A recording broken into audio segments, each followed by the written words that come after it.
Hi, this is Allie again from the Perception Trainers, author of The Perception Diet, and I'm here today for part 2 of our talk about using your emotions as your internal guidance system. So today I said that I was going to give you a process for dealing with your emotions, but at first I decided that I wanted to give you one more video going into a little bit more detail about your emotions and about your negative emotions so that there's a little bit deeper understanding of why you even want to do the process and why the process would be beneficial for you and why your negative emotions are actually a good thing. Because there's a lot of people out there that really think that their negative emotions are the ones that are just like that aren't positive, that don't have a reason for being there and aren't gonna help them in any way, and that going into them would actually just be negative and detrimental.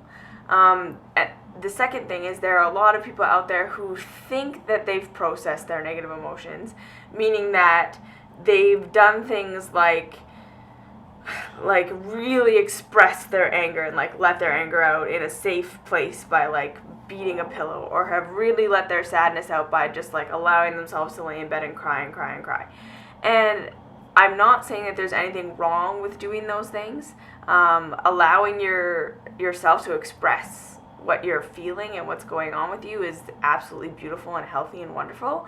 However, if it didn't actually help you move on from that emotion, as in you're no longer experiencing moments where you're extremely angry, or you're no longer experiencing moments where you're extremely depressed or extremely anxious, like if you're still going through that, if you're still feeling those emotions on a regular basis, that means that you still haven't actually gone into them. You haven't actually really processed them and allowed them to speak to you and to tell you what it is they're meant to tell you, because they're still happening, right? So what I'm saying is like, or the other thing is, once you have done the process that I'm going to give you, and once you've gone through these processes of really going into your negative emotions and figuring out what they're having to say, this means that when they come up, you have a process at your disposal that you can use to move through them and kind of change the directory of your life, or even just change the directory of your thinking. And so this is the other half of it, is it's not to say that like once you do this process you'll never feel angry again, or you'll never feel sad again, because life is still going to happen and you're still going to knee-jerk reaction away from following your bliss to following the thing that you think you should do. And sometimes it takes practice to get back on the path of following yourself and following your heart and letting your emotions lead, rather than making a decision and then seeing if your emotions lined up with that in a positive way or a negative way. So sometimes it just takes time for us to get used to living this way, where we listen to our emotions and we process them properly, and we listen to what they're trying to say, and we allow them to lead us. So the thing that I wanted to go over today in this video is I just wanted to explain one more time how your negative emotions are a symbol for you, and how they are actually trying to communicate something with you. And the way that I wanted to go over that one more time was just to re-explain in a kind of different way how the negative emotions manifest. Okay? So, like I said in the last video, there's 2 reasons why you experience negative emotions in life. Number 1 is those acute situations, those acute circumstances, such as the death of a family member, death of a loved one, a breakup, something, you fail a test, where there's a very logical start to your negative emotion. There's a logical process for feeling those emotions, and then there tends to just be a natural way that you move on, you move past them, you get back into your regular life. So those kind of negative emotions are just normal, natural, you're supposed to feel those. The second kind are the ones that I say are more like chronic. So this is where you're chronically depressed, you're chronically anxious, you're chronically angry. So, and when I say chronically angry, I don't necessarily mean that you're constantly angry. What I mean is your knee-jerk reaction to so many life circumstances is to get very, very angry. So you're in traffic, you're angry. Your wife does something out of alignment, you're very, very angry. You you're angry at the drop of a hat. And when I say anxious, I mean there's always something for you to find anxiety about. So if you're not worrying about your body, you're worrying about your job. If you're not worrying about your job, you're worrying about your wife. If you're not worrying about your wife, you're worrying about your house. You're not worrying about your house, you're worrying about your animal. So this is what I'm talking about when I say like there's just kind of like this chronic underlying sense that there's anger or there's anxiety or there's depression. And the reason why you'd want to deal with this is because living with those emotions that are constant sucks. Like, that's really the bottom line, and it's not how you're designed to feel. And this is the thing, is that we have to understand that we are designed to feel good. That's why we love feeling good, Like, it makes a lot of sense, right? That we were designed to feel good. And the other thing I want to say is that I understand this because I lived the first 23, 22 years of my life in constant anxiety. Like, I was depressed and anxious pretty much all the time. So the reason why I'm making these videos is not like, oh, come on, get over yourself. It really is that, like, I went through it. I know what you're going through. I know how it feels. And I know what it feels like to be on the other side. I know what it feels like to not live like that anymore. And to feel good most of the time. And that's my main motivation for making these videos, is that I want you to feel good because I know that it's possible.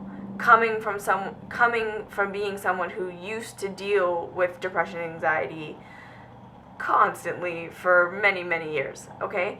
And so those low-level negative emotions and that are constant, they come into your life because you've adopted a false belief. So a false belief is simply anything you believe to be true now that you've taken on as the truth that does not align with who you know yourself to be or who you know the universe to be. So for example, I took on the false belief when I was very young that I was only as good as what I produced and what I was doing for people. So the truth is, I am inherently valuable. The truth is, there's nothing that can take away my value. There's nothing that can alter how special I am, and there's nothing that I need to do to prove my place, like to earn my place on this planet, or to prove that I'm worthy of friendship or love or any of these things that I desired. But I took on the belief that I was only valuable so long as other people were viewing me as valuable based on what I produced. So I had to get 100% in school. I had to get the best grades that I possibly could. And I'll tell you, the first time I got 9 out of 10 on a spelling test in grade 3, I cried for hours. The teacher literally had to console me because it destroyed me. And I had to, and then I had to have the perfect body, and then I had to have the perfect, just everything that I did had to be perfect, and everything, and it was never good enough. Nothing I ever did was good enough. So I was constantly in that state of I'm not producing enough, I'm not producing enough, I'm not producing enough, and I was in that state of just like total depression, because living like that is very difficult. It's very time consuming, it's very draining, right? So you take on a false belief, and it's simply just something that you believe that doesn't align with who you are. And many of us take on lots of different false beliefs, okay? So we take on this false belief, and then the second thing that starts to happen is we start to take on behavior patterns that align with that false belief now. So like I said, so for me it was, overachieving in school, and then it was going for aiming to get friends to love me that didn't actually love me, but now it was a challenge and I had to get them to love me. So instead of saying, okay, well, these friends just don't align with me, I'm going to go find different friends, it was like, oh no, I'm not good enough unless I'm convincing everyone to love me. So I gotta just like sacrifice myself for these people.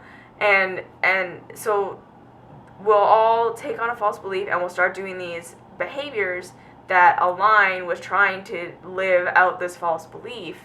And as we start doing that, our emotional guidance system is going to be setting off the red flags. It's going to be setting off the alarm bells. We're going to start to feel shitty, and we're going to start to feel yucky, terrible, crappy all the time, right? And that's when my anxiety started. That's when my depression started.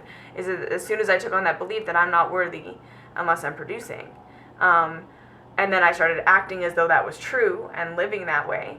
That's when all my feelings started.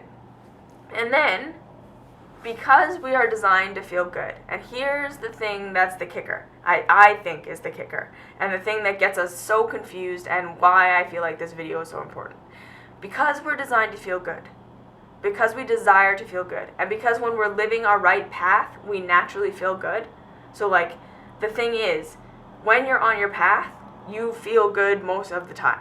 That's how it works. You feel good, you feel excited, you feel joy, you feel love, you feel passion, you feel all of these things because you're lined up with what you're supposed to be doing, and that's that internal guidance system, that mechanism that we want to feel that way because that's how we know we're living where we came here to do, right? So because we're designed to feel good, when we get off path like that, when we have this false belief that creates these false behaviors that take us down a different road than we're meant to be on, we start trying to create artificial ways of feeling that feel-good feeling that we know we're designed to feel. So that's when we start eating. That's when we start smoking. That's when we start drinking. That's when we start having crazy sex with people that is really not healthy for us or for them. That's when we start creating all of these other habits that give us that pleasure hit in the moment. But because we're not coming from a place of loving ourselves, right? When we've taken on this false belief, most of them, and all of them, are a belief that's out of alignment with us loving ourselves, correct? So my false belief that I'm only good enough unless I'm producing something is a belief that I'm not good enough. That's a belief that I don't love myself. I'm not deserving. So therefore, I'm not deserving of any pure pleasure. I'm not deserving of any pleasure that's actually going to be just clean pleasure, like going and playing outside or having a really amazing heart-to-heart conversation with somebody. I'm only deserving of pleasure that's that instant hit in the moment, so like eating 7 cookies that made me feel really good for a second, but then creates this whole drama after it as a distraction. See, does this make sense now? So you're feeling terrible. You're believing something that makes you feel bad. You're doing things that make you feel bad. You're all off path. You're all out of alignment. But you want to feel good. And you know that that's your natural state to feel good. But you need something to help you feel good. However, you also need something that's going to distract you from how out of control you feel based on these false beliefs, right? So my not feeling good about myself, my not loving myself, my believing I need to be producing something all the time to live up to expectation meant that I started eating because the eating made me feel good in the moment. But then it made me gain weight. It made me have this terrible body image, which gave me something to think about and to focus on outside of how shitty and crappy I was feeling about everything else. But this thing made me feel like I had a bit of control. I could control my eating. I could control my diet. That was something very tactile and reasonable that I could place all of my problems onto, right? So all of a sudden it became, if I could just get my eating under control, if I could just get my body under control, I'd be happy. Because this is the thing now that's really the problem. Does that make sense? So now you're like, oh, I'm an alcoholic. I got to get my alcoholism under control. And then you fight with that for a really long time, or however long you fight with that, because it's distracting you from what's really going on. So what I'm saying is, most of us get to this place where we've adopted these habits, adopted these pleasure mechanisms that have a negative side effect, that help distract us, that help us give us something that we feel we have control over, when we don't feel we have control over all of these, the actual things that are going on. And that's why we all walk around thinking that it's the alcoholism that's our problem, or the eating that's our problem, or the eating disorder that's our problem, or the need to watch TV that's our problem, or the addiction to whatever that's our problem. When really, that came from needing that instant pleasure and that distraction. So does that make sense? So that's why going into your negative emotion is not going to be as scary as you think it's going to be, and is so important. Because you need to realize that whatever the drama thing that's going on in your life right now, that's a side effect. That's not the problem. That came from the downward stair steps, right? Okay, so I just want you to sit with that, think about that, see if that resonates with you, and then next video we'll do a process. And hopefully this made it so that you really feel like doing the process is going to be worthwhile, okay? And it's YouTube, so do the YouTube things all down below and all that. And I will see you in the next video.